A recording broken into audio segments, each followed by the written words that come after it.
ويسألونك ماذا ينفقون قل العفو كذلك يبين الله لكم الآيات لعلكم تتفكرون۔ شروع اللہ کے نام سے جو بڑا مہربان نہایت رحم کرنے والا ہے۔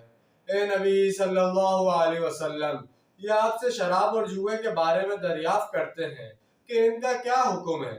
اے نبی صلی اللہ علیہ وسلم، ان سے کہہ دیجئے کہ ان دونوں کے اندر بہت بڑے گناہ کے پہلو ہیں اور لوگوں کے لیے کچھ منفعتیں بھی ہیں، البتہ ان کا گناہ کا پہلو نفع کے پہلو سے بڑا ہے۔ اور یہ آپ صلی اللہ علیہ وسلم سے پوچھتے ہیں کہ اللہ کی راہ میں کتنا خرچ کریں۔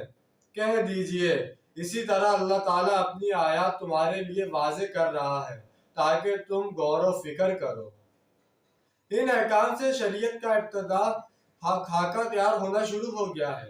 کچھ احکام پہلے آ چکے ہیں اور کچھ اب آ رہے ہیں۔ شراب اور جوئے کے بارے میں یہاں ابتدائی حکم بیان ہوا ہے اور اس پر محض اظہار ناراضگی فرمایا گیا ہے، یعنی اشارہ کر دیا گیا ہے کہ ان کو چھوڑ دو۔ اب معاملہ تمہاری عقل سلیم کے حوالے ہے، حقیقت تم پر کھول دی گئی ہے۔ یہ ابتدائی حکم ہے، لیکن حکم کے پیرائے میں نہیں، بس واضح کر دیا گیا کہ ان کا گناہ ان کے فائدے سے بڑھ کر ہے، اگرچہ ان میں لوگوں کے لیے کچھ فائدہ بھی ہے۔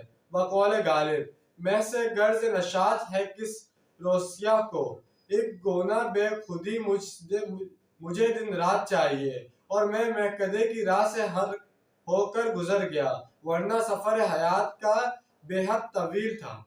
یہ حکمت سمجھ لیجئے کہ شراب اور جوئے میں کیا چیز مشترک ہے کہ یہاں دونوں کو جمع کیا گیا۔ شراب کے نشے میں بھی انسان اپنے آپ کو حقائق سے منقطع کرتا ہے اور محنت سے جی چراتا ہے۔ وہ زندگی کے تلخ حقائق کا معاوضہ کرنے کو تیار نہیں ہوتا۔ ایک گناہ بے خودی مجھے دن رات چاہیے اور جوئے کی بنیاد بھی محنت کی نفی پر ہے۔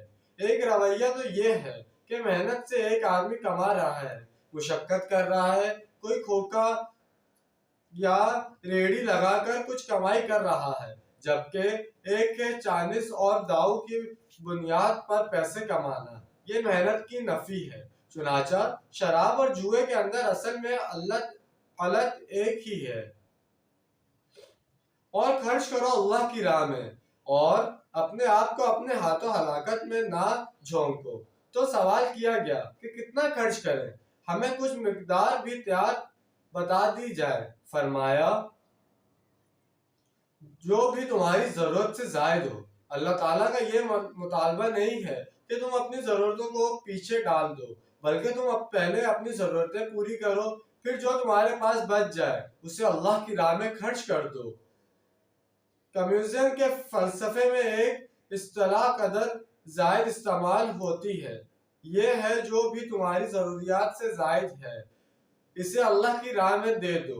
اس کو بچا کر رکھنے کا مطلب یہ ہے کہ آپ اللہ پر بے اعتمادی کا اظہار کر رہے ہیں کہ اللہ نے آج تو دے دیا ہے کل نہیں دے گا، لیکن یہ کہ انسان کی ضرورتیں کیا ہیں، کتنی ہیں، اس کا اللہ نے کوئی پیمانہ مقرر نہیں کیا۔ اس کا تعلق باطنی روح سے ہے۔ ایک مسلمان کے اندر اللہ کی محبت اور آخرت پر ایمان جو بڑھتا جائے گا، اتنا ہی وہ اپنی ضرورتیں کم کرے گا، اپنے معیار زندگی کو پست کرے گا اور زیادہ سے زیادہ اللہ کی راہ میں دے گا۔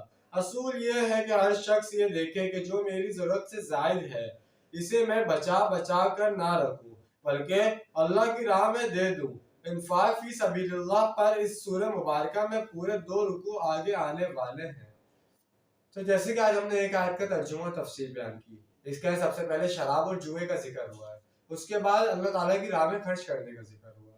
سب سے پہلے شراب اور جوئے کا جو ذکر ہوا ہے اس سے تو آپ سب لوگ جانتے ہی ہمارے اسلام میں حرام کیا گیا، کیونکہ اس میں انسان ایک تو شراب میں اپنے ہوش میں نہیں رہتا، اور پہلی بات ہے جو انسان جو بھی نشہ کرے جس میں وہ ہوش میں نہ رہے وہ ہمارے اسلام میں حرام ہے. اور جوا بھی حرام ہے کیونکہ وہ انسان کم جوئے کی جس کو لت لگ جاتی ہے تو وہ کیا کرتا ہے وہ بس فوراً شارٹ کٹ اپناتے ہیں کہ مطلب کم وقت میں زیادہ پیسہ کما لوں. اس میں ڈوب بھی جاتا ہے وہ جوئے کی ایسی لت لگ جاتی ہے اپنے گھر کا سامان بیچنے لگ جاتا ہے یہاں تک کہ اپنے بیوی بچوں تک کو بھی ایک وقت میں بیچ دیتا ہے.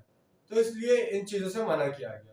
اور اللہ تعالیٰ کی راہ میں خرچ کرنے کا سب سے آسان جو اس کے اندر الفاظ آئے ہیں وہ یہ بتایا گیا ہے کہ اللہ تعالیٰ کی راہ میں وہ خرچ کرو پہلے اپنی ضروریات پوری کر لو اس کے بعد جو بچ جائے وہ اللہ تعالیٰ کی راہ میں خرچ کر دو. بہت ہی آسان الفاظ میں یہ بات بیان ہوئی ہے. تو انشاءاللہ آج کی ویڈیو آپ کو سمجھ آئی ہوگی. ملتے ہیں اگلی ویڈیو میں. اپنا ڈھیر سارا خیال رکھیے گا.